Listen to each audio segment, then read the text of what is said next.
నమస్తే నా పేరు ప్రశాంతి వై న్యూస్ కు స్వాగతం।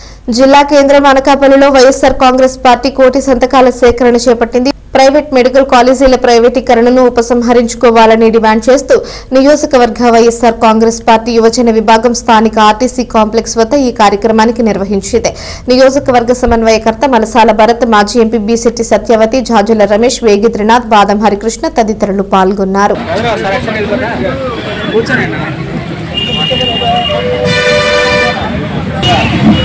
మరి రోజు అనకాపల్లి నియోజకవర్గ ఆధ్వర్యంలో కాలేజీలో కట్టడం జరిగింది।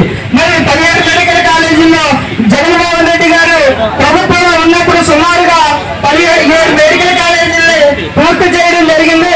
5 మరి ఈ కార్యక్రమం నియోజకవర్గ ఆధ్వర్యంలో పట్టణ అధ్యక్షులు వేగిద్రినాథ్ గారు, అలాగే అనకాపల్లి మండల అధ్యక్షులు బాలక హరికృష్ణ గారు జగన్ నుంచి సంక్షేమం అందిస్తాం, జగన్ నుంచి చూసుకుంటామని ఆలోచనతో మరి ఆ రోజు ఎలక్షన్ లో అనేక కార్యక్రమాలు, అనేక వాగ్దానాలు, అనేక మట్టిని కూడా రద్దు చేయడం జరుగుతుంది। వాటన్నింటినీ రద్దు చేసుకుంటే మరి మనం ఓట్లేసిన పేదవారికి వైద్యం అందాలనే ఆలోచనతో మరి జగన్మోహన్ రెడ్డి పెట్టి ప్రైవేట్ వారికి అమ్మేయడానికి సిద్ధంగా ఉన్నారు। ప్రభుత్వమే నడపాలి వైఎస్ జగన్మోహన్ రెడ్డి।